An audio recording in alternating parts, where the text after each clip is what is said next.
وعلیکم السلام ورحمۃ اللہ۔ مولانا شاداب رضا صاحب، آپ نے فرمایا دوران نماز کسی کا فون بجا، اس نے جیب سے نکال کر اسے استعمال کیا، پھر جیب میں رکھا تو نماز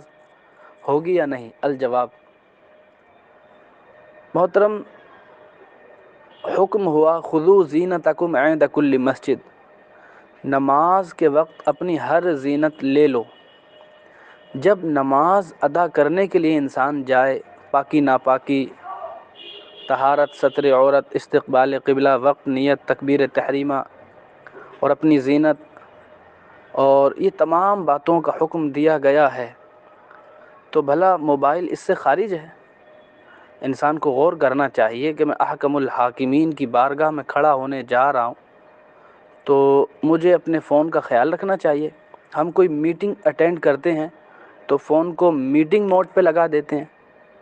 ڈرائیونگ کرتے ہیں تو ڈرائیونگ موڈ پہ لگا دیتے ہیں، ہم پلین سے سفر کرتے ہیں تو فلائٹ موڈ پہ لگا دیتے ہیں، اور ہم بہت زیادہ کسی مصروفیت میں ہوتے ہیں تو ڈی این ڈی موڈ لگا دیتے ہیں۔ یہ سارے موڈ ہمیں پتہ تو ہوتے ہیں، ہمارے فون میں بھی ہوتے ہیں، اور ہم انہیں استعمال بھی کرتے ہیں، لیکن افسوس سب سے اہم مقام پر ہم بھول جاتے ہیں۔ کمال ہے نا؟ خیر محترم، اس سلسلے میں اصولی گفتگو یہ ہے کہ نماز کے اندر ایسا عمل جو اصلاح نماز کی غرض سے نہ ہو، اپنی طبی یا اپنی جسمانی ضرورت کے لحاظ سے ہو، اگر وہ قلیل تک محدود رہا تو نماز میں قدر کراہت آتی ہے، بعض صورتوں میں بالکل نہیں آتی،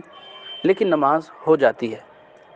اور اگر یہ قلیل کی حد سے نکل کر یہ عمل کثیر ہو گیا تو پھر نماز جاتی رہتی ہے۔ اس کی بہت ساری تعریفیں کی گئیں، مثالیں پیش کی گئیں، لیکن صحیح مذہب یہی ہے جو سب سمجھ سکتے ہیں کہ جس کو دور سے دیکھنے میں یہ لگے کہ یہ نماز میں نہیں ہے، ایسا عمل کثیر ہے جو مفسد صلاۃ ہے، اور جسے دور سے دیکھنے میں یہ لگے کہ نہیں نماز کے اندر ہے، بس ضرورت سے کر رہا ہے، تو وہ عمل قلیل ہے اور مفسد صلاۃ نہیں ہے۔ لہٰذا فون کی اگر اس میں صورت آتی ہے،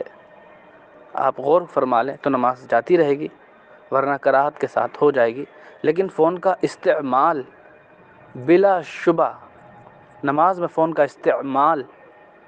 سمجھ رہے ہیں آپ، یہ بلا شبہ عمل کثیر ہے جس کی کوئی ضرورت نہیں ہے، اور یہ ضرورت اصلاح نماز کی غرض سے بھی نہیں ہے، یہ محض اپنی جسمانی اور اپنی مائنڈلی ضرورت ہے، جس کے مفسد صلاۃ ہونے میں کوئی شبہ نہیں۔ باقی واللہ تعالی